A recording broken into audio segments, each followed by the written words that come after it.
Senhor presidente do Senado Federal, senador Renan Calheiros, senhoras e senhores senadores, ruínas de um governo. Este é o título de uma obra clássica de Rui Barbosa de 1931.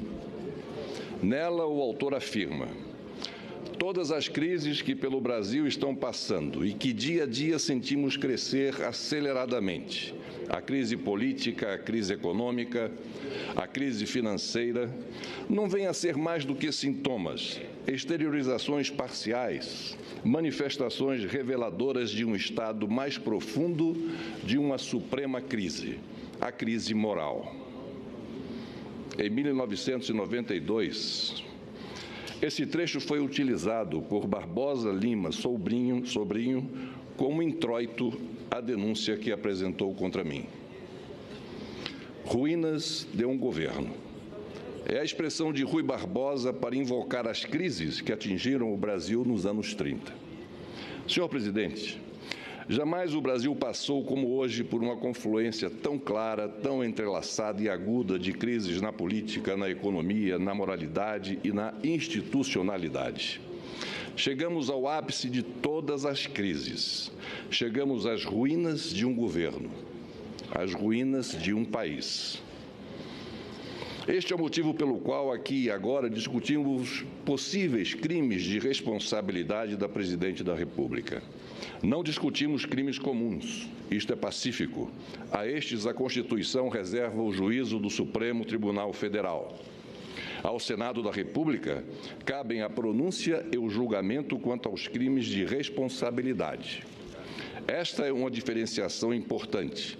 Aqui julga-se responsabilidade. Em 1992, em processo análogo, bastaram menos de 4 meses entre a apresentação da denúncia até a decisão de renunciar no dia do último julgamento. No atual processo, já se foram mais de 8 meses. A depender do resultado de hoje, mais 6 meses são previstos até o julgamento final. O rito é o mesmo, mas o ritmo e o rigor não. Basta lembrar, entre a chegada no Senado da autorização da Câmara até meu afastamento provisório, transcorreram 48 horas. Hoje, estamos há 23 dias somente na fase inicial nesta casa. O parecer da comissão especial que hoje discutimos possui 128 páginas. O mesmo parecer de 1992, elaborado a toque de caixa, continha meia página, com apenas 2 parágrafos. Isso mesmo, 2 parágrafos. O tempo é outro, senhor presidente. Em 1992, fui instado a renunciar, na suposição de que as acusações contra mim fossem verdadeiras. Mesmo sem a garantia da ampla defesa pelo Congresso, em todas as fases, me utilizei de advogados particulares. 2 anos depois, fui absolvido de todas as acusações do Supremo Tribunal Federal. Portanto, dito pela mais alta Corte de Justiça do país, não houve crime. Mesmo assim, perdi meu mandato e não recebi qualquer tipo de reparação. Pelo contrário, depois da renúncia, recorri ao próprio Supremo Tribunal para ao menos reaver os direitos políticos que me cassaram.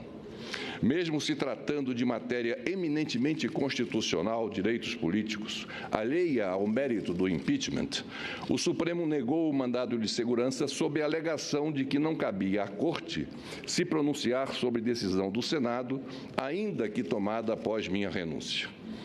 À época dessa apreciação, o ministro Paulo Brossard chegou a ser interpelado pelo ministro Moreira Alves. Este chamou atenção para a incoerência do voto de Brossard, já que em seu livro sobre impeachment, o ministro defendia a impossibilidade do julgamento após a renúncia e, em seu voto, se manifestava de forma inversa. Ao se defender, Brossard se limitou a dizer: ministro Moreira Alves, livro é livro, voto é voto. E, para se justificar, assinalou: aspas, absolutória ou condenatória, justa ou injusta, sábia ou errônea, da decisão do Senado não cabe recurso direto ou indireto. Mas isto não é novidade. Todo órgão, seja de que natureza for, que decide em única ou última instância, decide inapelavelmente, acerte ou erre, encerra Brossard. Desculpem-me por voltar no tempo, mas o momento exige. Ainda na denúncia de 92, Lima Sobrinho pregava e até profetizava. Escreveu ele: nos regimes democráticos, o grande juiz dos governantes é o próprio povo. Representar o povo significa, nos processos de impeachment, interpretar e exprimir o sentido ético dominante diante dos atos de abuso ou traição da confiança nacional.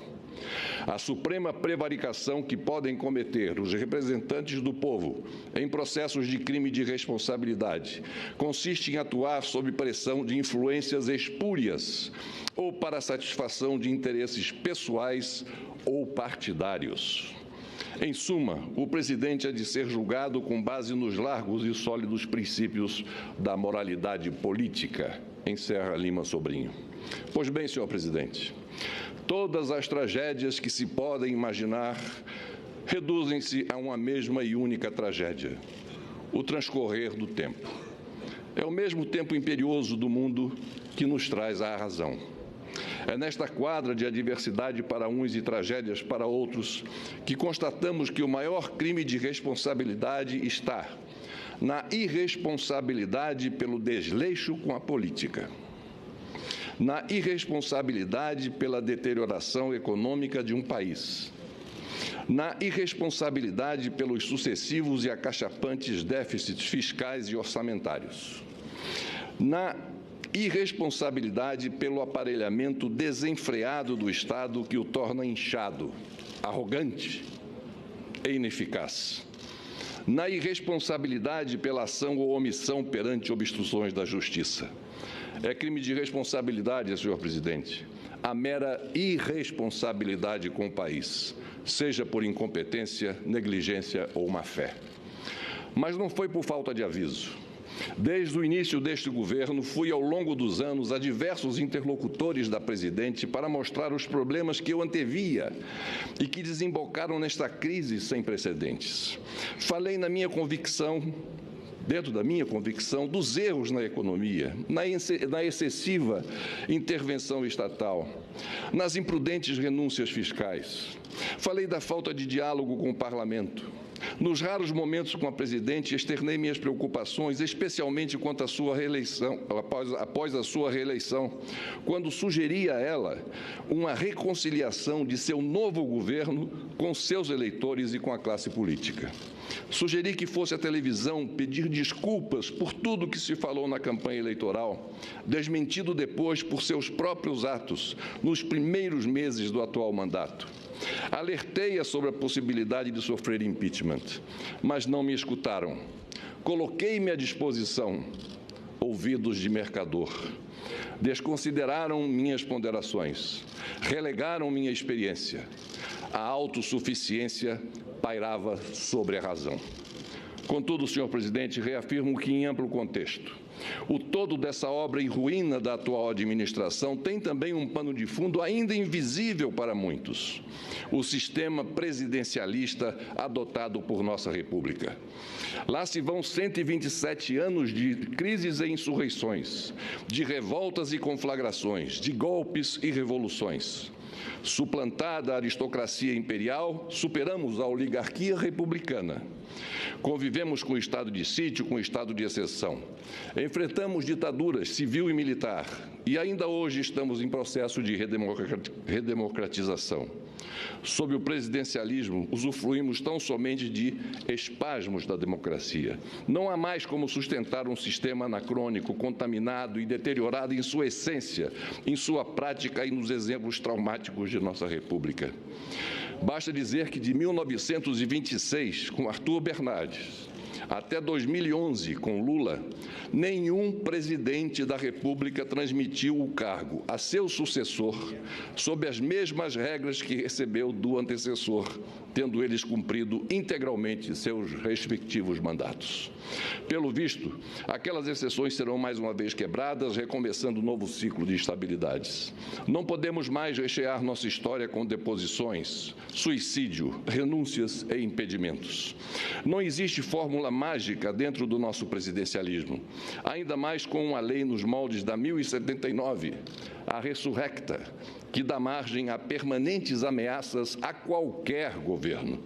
Não há como recuperar esse modelo de coalizão, de cooptação e fisiologismo que envergonham a classe política. Enfim, não há como continuar tentando formar um número salvador simplesmente somando zeros. Os partidos, mais do que votar, precisam formular políticas. Por tudo isso, o sistema está em ruínas. E ruínas, senhor presidente, demandam reconstrução. Reconstrução requer determinação, que, por sua vez, exige conscientização e admissão da verdade.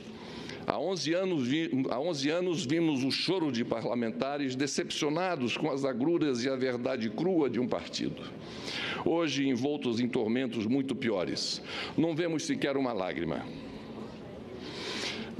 de constrangimento que seja. Ao contrário, o que se vê é a defesa rouca, cega, mouca e intransigente. Entre retóricas e evidências, entre quimeras e realidades, entre golpe e a farsa do golpe, apesar de tudo e por tudo isso, a população brasileira evoluiu na participação política. Mas admitamos, senhoras e senhores senadores, regredimos no agir da política. Reafirmo, uma nova política precisa se estabelecer, seja qual for o resultado de hoje. Precisamos virar esta página, repensar e instituir a política pela qual a sociedade clama. O atual processo de impeachment nada mais é do que a tentativa de, a partir do passado, aplainar o presente para decantar o futuro. Um futuro em que precisaremos conciliar uma altiva e corajosa voz de comando do Executivo com a moderadora e conciliadora voz do Legislativo. Para concluir, reproduzo o trecho do livro Collor, Presidente, do historiador Marco Antônio Villa, que está prestes a lançá-lo. Novamente peço a compreensão por retornar a 92. Mas a lucidez do texto reflete o que aqui vivemos. Diz o autor, e aqui abro aspas: fatos posteriores, já no século XXI, amplificaram o significado da ação ou inanição de Fernando Collor no auge da CPI e da denúncia na Câmara dos Deputados por crime de responsabilidade. Ele respeitou as solicitações dos parlamentares, encaminhou através do Banco Central e da Receita Federal toda a documentação solicitada, cumpriu as determinações legais, não coagiu o Supremo Tribunal Federal e respeitou a Constituição. Isso tudo em meio ao maior bombardeio midiático de nossa história e tendo de conviver com uma acelerada tramitação da denúncia e depois do processo, que criou obstáculos à plena defesa. Aceitou o afastamento e se preparou para a defesa no Senado. Perdeu. Buscou reparações na Justiça, defendeu-se em vários processos e acabou absolvido em todos eles, os que envolviam atos quando do exercício da presidência da República. A renúncia de Fernando Collor, o impeachment nunca ocorreu, deu a ilusão de que as instituições forjadas pela Constituição de 88 tinham passado no teste. Ledo engano. Acontecimentos posteriores e mais graves demonstraram que a consolidação do Estado democrático de direito é um longo processo, tarefa de várias gerações. A crise de 92 não passou de um momento de ampla e complexa rearticulação das elites política e econômica no interior do Estado, posicionando-se para embates que acabaram sendo travados ainda na última década do século XX e no início do século XXI, por aqueles que tinham quadros, mais do que programas, para gerir a coisa pública. Encerro, senhor presidente, dizendo: a história me reservou este momento. Devo vivê-lo no estrito cumprimento de um dever. Porém, inspiro-me no ensinamento de Holbach. Tudo nos prova que a cada dia nossos costumes se abrandam, os espíritos se esclarecem e a razão conquista terreno. Muito obrigado, senhor presidente.